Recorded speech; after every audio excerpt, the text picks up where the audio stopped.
In this video, I'm going to show you how to play harp harmonics on your guitar.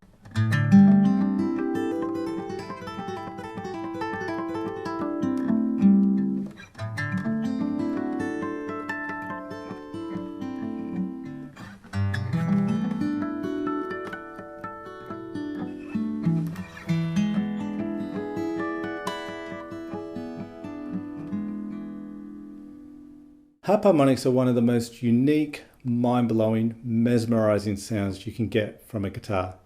They have a beautiful, magical quality to them, and while they can look hard to play, I'm going to show you the easiest, quickest, most efficient way to get up and going with harp harmonics on your guitar. Hi, I'm Simon Candy from AcousticGuitarLessonsOnline.net.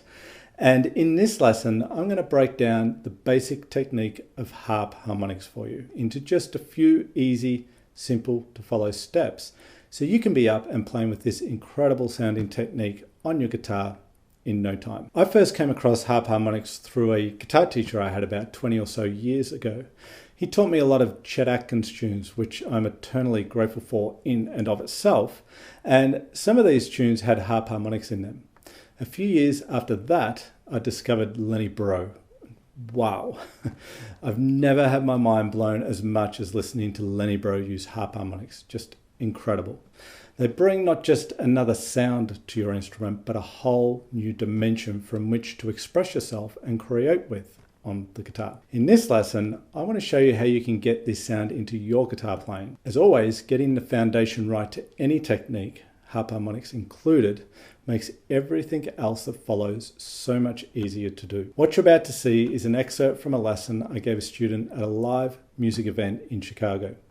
Watch carefully as I demonstrate how to play harp harmonics on guitar in just a few simple, easy to follow steps. Spend time on each one of these steps and you'll have the magical sound of harp harmonics in your guitar playing in no time. Make sure you watch your video until the end for a very special free resource I have for you to take your harp harmonics even further, as well as consolidating everything you learned today. So you had a question about harp harmonics? Yes. I believe. Yep. Yeah. And making them more integrated into your playing and more interesting, I think. Yep. Yeah. Can you play me some harmonics? Yeah. So Give me an idea. it's pretty rusty, but Sure. I remember that. Well, I could go like.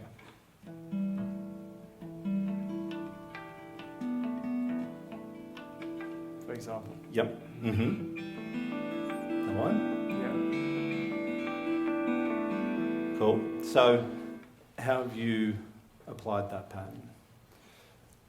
I've applied it a bit in isolation, but really I'm not very fluent yet at using it with chords because I'm still pretty basic on the technique. Sure. And also I'd maybe would benefit from the sort of pathway on what to start with, what's easiest. Sure. So you've got a pattern. Yeah. Okay. Now part of this technique is this hand. The other part of the technique is the visual element, because to maintain the octave harmonic, you've got to maintain 12 frets between your fretting hand and this hand. So it becomes a visual thing. You've got to visualize what this hand is doing here, up here. So let's say we take, can you play like an A minor, or even also just bar an A minor, so it's got the D in it, that's fine. And then if we went to a D9, and can you keep the fifth in the bass there? Yeah, cool, yep. And let's say the G, can you play like a G, it's a G major 13, so you're barring, you got your, and bar with your first finger. So we're going to apply that pattern to those chords.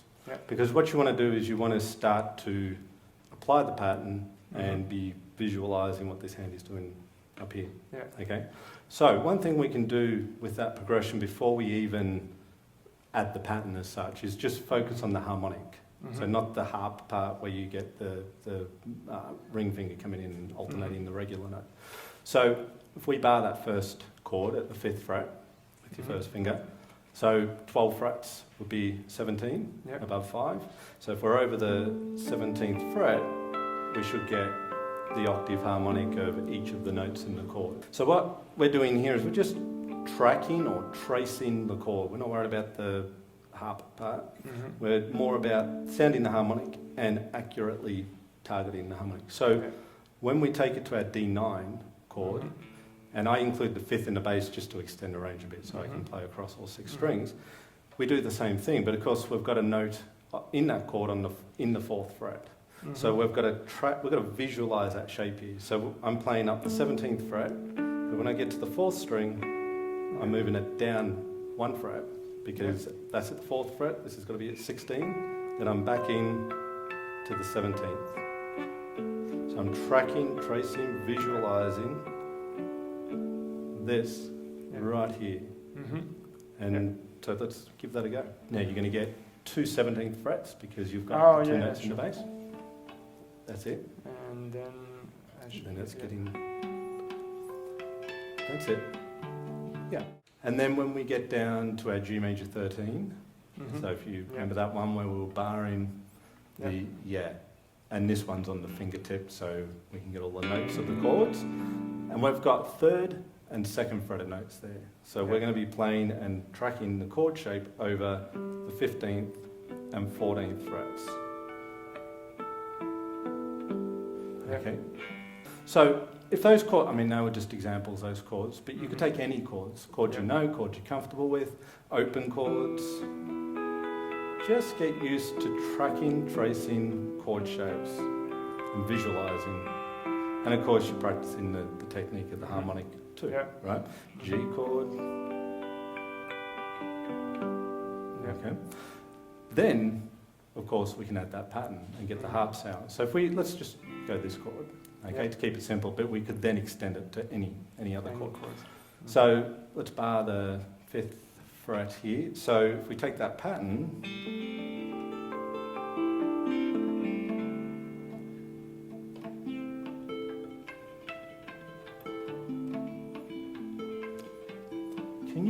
that's good. Can you bring, you're picking like from a flat picking angle here. Can you bring more like this? Yeah, we're kind of picking like 45-degree angle thereabouts with those fingers. So we just want to bring that a little bit more around. So when you look at that ring finger plucking the string, it should be more or less 90-degree angle to the string. We won't quite like that. Use that finger. That finger? Yeah. So your index is over sounding the harmonic, your ring finger, and thumb's plucking, and your ring finger, you're using your middle finger there. We want to use our ring finger.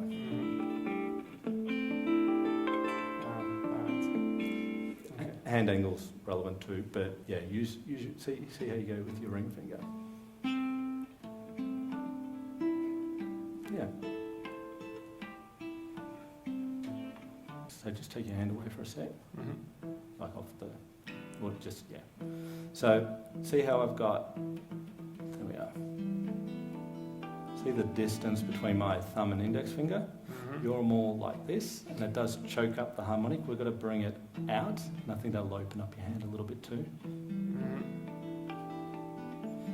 So keep between the index and the thumb, they should be straight, both straight.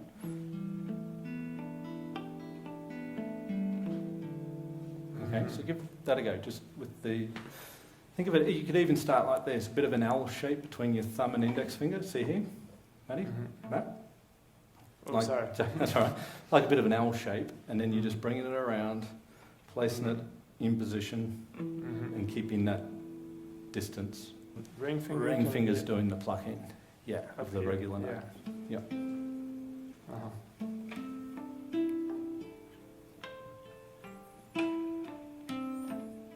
Yeah.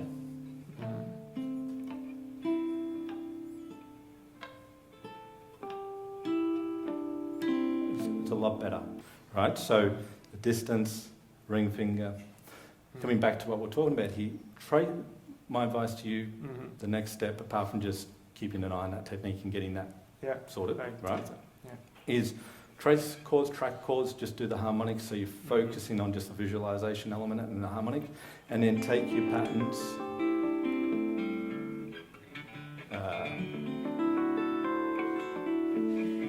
and then apply them to your chord progressions. You can play together,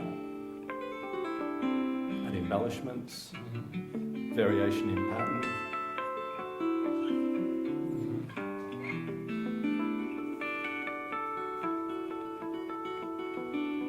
Just make things up in terms of the patterns, right? If you get that technique down and you get the visual part, you'll be good. Awesome. You'll be really good. I have a question. Yeah. Have you trained your ability to do it without looking? Have you specifically At this trained end? for, yeah? Or is it just from To practice? a point, yeah. I mean, if I stay in one position, that'll be all right. Don't know about this. No.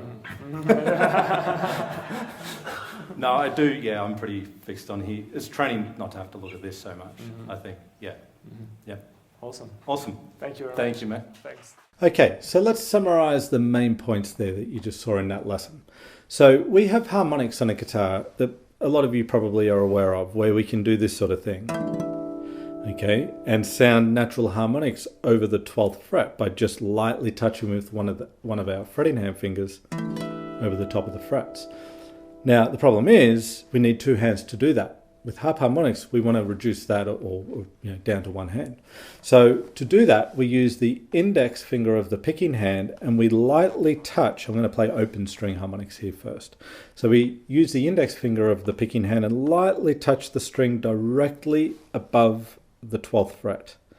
And from behind, with my thumb of the same hand, I pluck the string.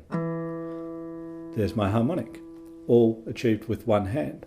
Okay, so I'm very lightly touching the string, just touching it, not pushing it down at all. So from my view here, I can see daylight between the string and the fret. Okay, the index finger is locked in place, it's straight, it's not bending, as is the thumb too, that's locked in place as well. And we want to maintain a reasonable distance between the index finger and the thumb for a nice, clean, resonating bell-like harmonic. Okay, so again, it's just the index finger lightly touching the string directly above the 12th fret, keeping it nice and straight and in place, and then my thumb plucks from behind to sound the harmonic. And I can work my way up and back down each of the open string harmonics there. Now the advantage here is that I've got my fretting hand free and I can apply harmonics to fretted notes. I can't do that when they're both busy playing the open string harmonics, like so. Okay, so for example, I might bar my my third fret with my first finger. Now the rule is to sound the harmonic of any note, you've got to go 12 frets above on the same string. It's octave harmonics. So if I'm barring at the third fret, 3 plus 12 is 15, so I know I've got to apply the harmonic over the 15th fret, like this.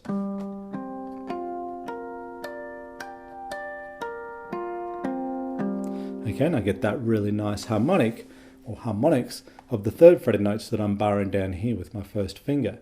So it's just a matter of maintaining 12 frets between your fretting hand and the notes that you're applying the harmonics to, and the actual hand itself that's plucking the strings to sound the harmonics. So for example, I might have an E chord, an E open chord. So a great way to practice this technique, what we're doing right now is just the harmonic part of the harp harmonics. It's just to grab chord shapes, and it's the visual part of being able to visualize what your fretting hand's doing down here, 12 frets higher, so you know where to pluck, or where to place the index finger rather, to then sound the harmonic. So with an E chord, the first note is open, so 0 plus 12 is 12, so I know I've got to pluck over the 12th fret. Then I've got a couple of second fretted notes here. So 2 plus 12 is 14, so I know I've got to be over the 14th fret to sound those harmonics. Then I've got a first fretted note, so that's the 13th fret. And then 2 open strings on top, back to the 12th fret. So this is my E chord. I can come back down. Okay, so I'm just tracing or tracking the chord, and this is great for working on the harmonic part of the harp harmonic technique. And not only that, but working on the visualization. It takes a little bit of practice to be able to visualize where your hand is, up 12 frets higher. But that's the key, because that's showing you where you need to play the harmonic. Okay, now the harp part and the sound that, the thing that comes in to make it sound like a harp is the regular note. So if I come back to these open string harmonics, I can basically alternate the harmonic with a regular open string and get the sort of contrast of harmonic to regular note, if you like. So for example, I can play a harmonic on 12 and with the ring finger of my picking hand pluck the open 4th string. Then 5th string harmonic, open 3rd, what's that, 4th string to I'll say 4th string to 2nd, 3rd string to 1st. So I'm alternating. Okay, and I can come back down. And then you can get that really cool harp harmonic sound, like so.